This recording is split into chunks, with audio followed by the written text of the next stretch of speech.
Hello and welcome to my YouTube channel. My name is Stephanie Gondwe. I am the founder of Nkashiandi Women's Network. I am also a Zambian-based business owner as well as an ADHD mom. Now, real quick, today we're going to dive into a topic about business as well as just women in business in Zambia and women empowerment as well. But before that, please don't forget to hit the like, share, and subscribe button. And of course, don't forget to leave a comment just so that you can let me know what you think about this video. So, back to our topic. I'm going to start with sharing my journey, which started off in 2017. When I started in 2017, I started off as an event planner. That was mainly what I wanted to do, plan events. And of course, that synced very well with the other business, if you may, that I'm into, which is women empowerment. And I will not call it a business, as a matter of fact. That is a passion. I'm passionate about empowering women because that is something close to my heart as to my journey in life and where I'm coming from. And basically, the whole gist behind it was that I wanted to really empower single mothers. Yeah. Now it's no longer about that. It's just about women empowerment generally. But initially, when I started, I wanted to empower single mothers. So I started off with absolutely nothing, by the way. It was just a Facebook page. And I just started advertising my services, advertising things that I was capable of doing, which I think was very hard because people needed something to see, like visually, like what I was capable of doing. So why not just start planning my own event? So I planned a women's empowerment event, which was called the Class and Chic Women's Empowerment Event, which is hosted at Latitude 15. And I managed to host the prestigious late Maureen Wanawasa. And of course, even though she's late now, but for me, that was one of my biggest achievements, in life. May her soul rest in peace. It was just a beautiful thing to be able to experience, and the turnout of the event was great. She was just one of our keynote speakers, by the way. I had, I think, about like 4 or 5 other speakers as well, but she was our main speaker. And after that event, of course, I thought, what next? What do I do? Event planning. Where do I go? And unfortunately, at that particular time, a lot of people were not really into event managers, if you may, or event planners, because they were actually getting people from their offices or people from their organizations to actually plan events. So it almost seemed like an unnecessary expense to then have an event planner. So maybe later on, we're also going to just discuss why it's important to have an event planner, because having an event planner really goes beyond what people think it is. They think it's just a matter of just maybe doing decor or just telling this person, you come here, but it's a little bit beyond that. So we're literally just going to have like a separate video about like what it's like to be an event planner and what you need to understand event planning is for. So after planning that event, my next thing was, what next? What am I going to do? Am I impacting anyone? What do women want to see? How are women going to be empowered?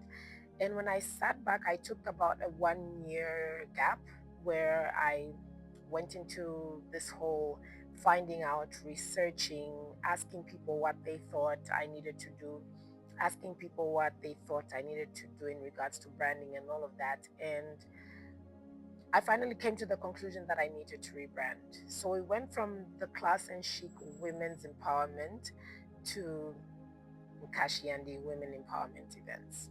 Okay. So also, then when I started off, we just started off, planning events based on what women needed to know. Because if you know, or if you have attended any of our events, they're basically based on empowering women through skill and knowledge. Because they say knowledge is power. And you can never take away a skill from someone. It's the same thing with knowledge. You can never take away knowledge from anyone. That's why when people go to school, they have that and they have it for life. Same thing with skill as well. And so we had little mini workshops which I knew needed to be affordable for women. I tried to make them as affordable as possible, and we had main events as well where we would have keynote speakers, etc., etc. um I think that's also literally another topic for a totally different subject. But yeah, that's basically my niche, women empowerment events. And basically, I plan and execute women empowerment events. That's why it's Nkashiandi, which is under the Eventers by Steph umbrella. Self-funded, I've never been funded by anyone, which was, I think, one of my greatest challenges, which I'll also explain to you in another video. But having to do these events really is costly. If you're an event planner, then you know that planning an event is not cheap, especially if it's your own event. It doesn't come cheap. Putting people together, venues, food, tickets, all those things. It's a lot of money that comes into play. And my experience thus far has been such a roller coaster, coming from COVID and then transitioning into living after COVID. And then again, this whole power situation, it's literally been one thing after another. But to all, we give God the glory because, He's the Alpha and the Omega, and He's the reason why we're able to have knowledge to be able to do things on our own and, execute them as well. Not on our own, but He helps us through. Um, Something that I really wanted to share was that I think doing business in Zambia has not been easy for me in particular. I know everybody has got a different journey, and I never really compare journeys for one person or another, especially to mine.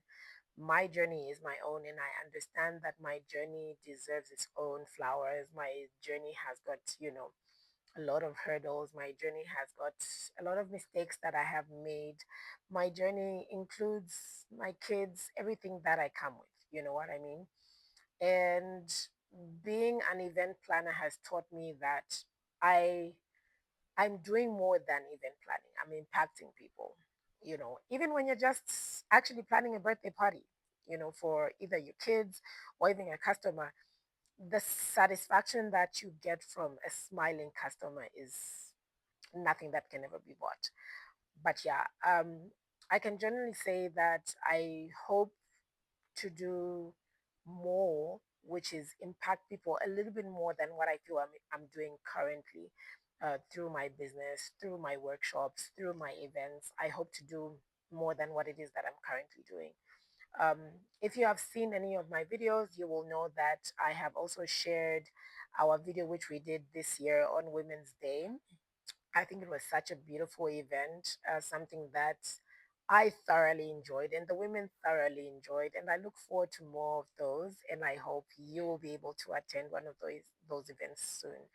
So, my journey through business, like I said, has been such a roller coaster. I literally need to have different topics for that.